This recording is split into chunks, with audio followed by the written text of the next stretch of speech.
چیله میگویند در ما و شما. چیله نشستن این در دین اسلام نیست برادرای عزیز، زیرا که انسانی که در چیله می نشیند تصور کنید که وای نه نماز جمعه می خواند، نه نماز 5 وقته که سنت مؤکده حبیب خداست این هم ترک میکند. و دیگر این که هر یک بنده خدا امروز وظیفه دار است که باید چی در خانه خود چی در همسایه‌داری خود باید مردم دعوتی بر اسلام کند. گویم احترام فرزندیت را نشان نمیدهد. در اسلام آرا و تارا دادن قبر حرام است. حبیب خدا میگوید حتی شما بالای قبرهاتون گچکاری نکنید. در حدیث ها میگه در بالای قبر ننشینید، بالای قبرتان در چیزی ننویسانید. اینها را اسلام ما و شما حرام میداند.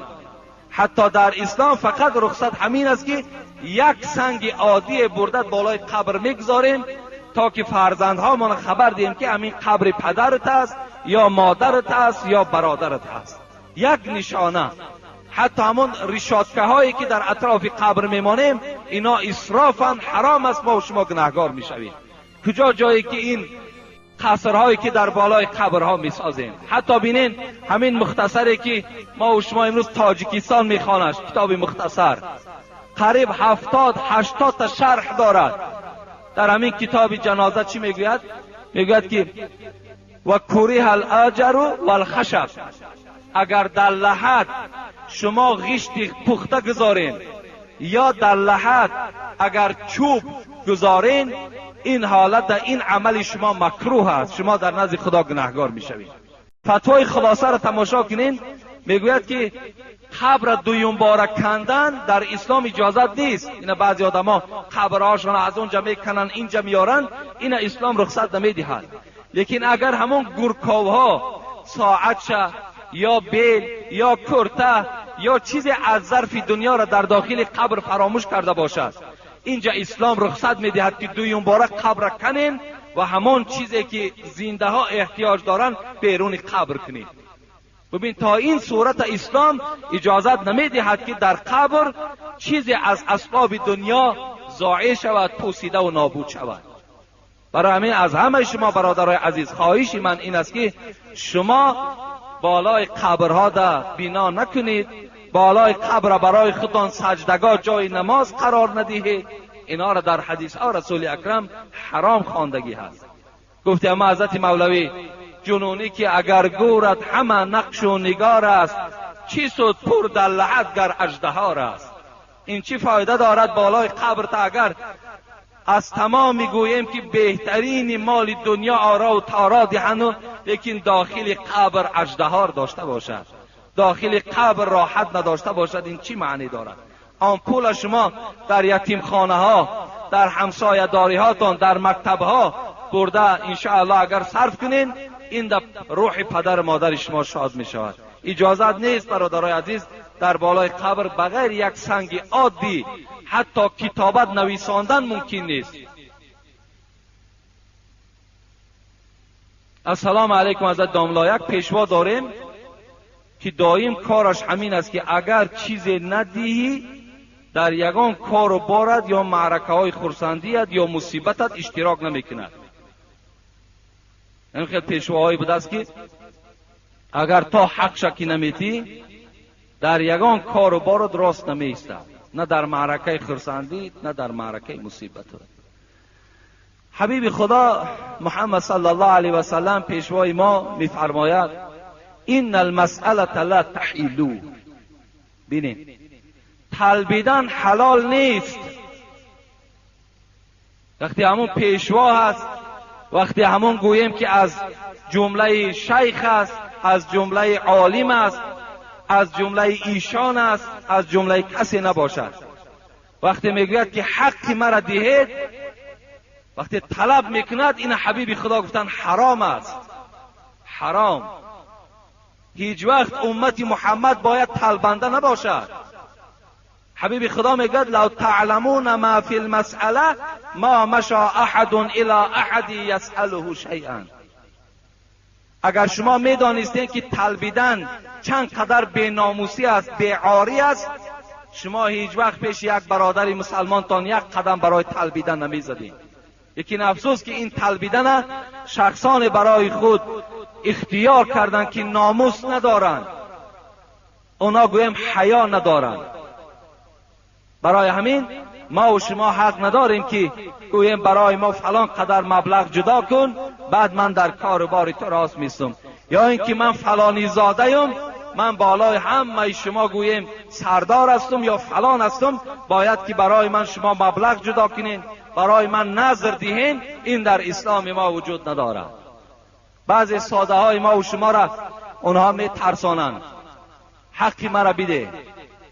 وقتی مثال تو نمیدی بعد وایمه میکنند، نمیتی حقی مرا نمیتی، حقو گویا که تمام، یعنی ندادی تمام تو میسوزی. نه، خودش میسوزه.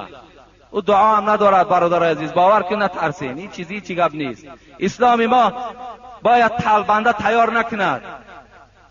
امروز برای چی ما میگیم که همون بچه‌هایی که در راه ها هستن صنف 1 و 2 میخوانند یا از اون در پستر هستن، اونا را شما پول ندهید؟ به چی خاطر؟ به خاطری که در طبیعت او طلبیدن میموند و آیسته آیسته میده میده آخر کلان شدن میگیرد، با همین راه طلبیدن الکی عادت میکند و دیگر در مکتب نمیخواند و دیگر مکتب هم که رود تمامی حش و خاطرش به سوی همون اطراف مزارهایی که امروز طلبنده ها در اطرافش نشستند. انا فقط تمام خاطرش همه گویم حشش طرف همون مزار، طرف همین امروز قبرستان ها را جای کردند. میبینن که مردم قبرستان میرود، در نزد قبرستان که باز پول تقسیم کنی که هست، این کودک ها همون جمع روند تا که با اونها پول دهین. شما ندهین بر اونها پول، اونا را شما خودتان طلبنده میکنین.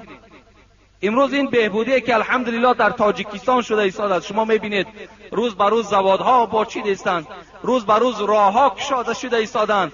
امروز کدام بدفرد تاجیک این زوادها را سرداری میکند؟ ما و شما که وقتی که فقط طلبنده تیار کنیم، همین طلبنده هایی که امروز داریم کتکت هایی که اصلا مردم هم میترسانند که حقی ما را بده، نمیتی خیلی میبینی همیناش بسند.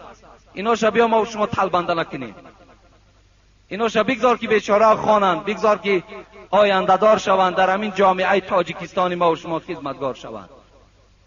اینا درست نیستند. طلبیدن حلال نیست برادر عزیز.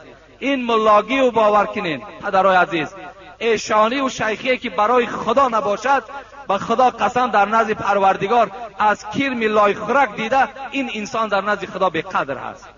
باید همه عمل ما از برای خدا باشد. صلی الله علیه و سلم پیشوای ما میفرماید این المسئله لا تحیلو. ببینید طلبیدن حلال نیست. وقتی همون پیشوا هست، وقتی همون گویم که از جمله شیخ است، از جمله عالم است، از جمله ایشان است، از جمله کسی نباشد، وقتی میگوید که حق مرا دهید، وقتی طلب میکند، این حبیب خدا گفتن حرام است. حرام. هیچ وقت امت محمد باید طلبنده نباشد. حبیب خدا میگه لو تعلمون ما فی المسئله ما مشى احد الى احد یسأله شیئا. اگر شما میدانستین که طلبیدن چند قدر بی‌ناموسی است، بی‌عاری است، شما هیچ وقت پیش یک برادر مسلمان تان یک قدم برای طلبیدن نمیزدین.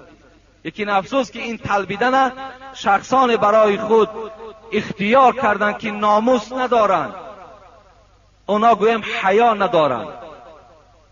برای همین ما و شما حق نداریم که گویم برای ما فلان قدر مبلغ جدا کن بعد من در کار بار تو راست میستم، یا اینکه من فلانی زاده‌ام، من بالای همه شما گویم سردار هستم یا فلان هستم، باید که برای من شما مبلغ جدا کنین، برای من نظر دهین. این در اسلام ما وجود ندارد.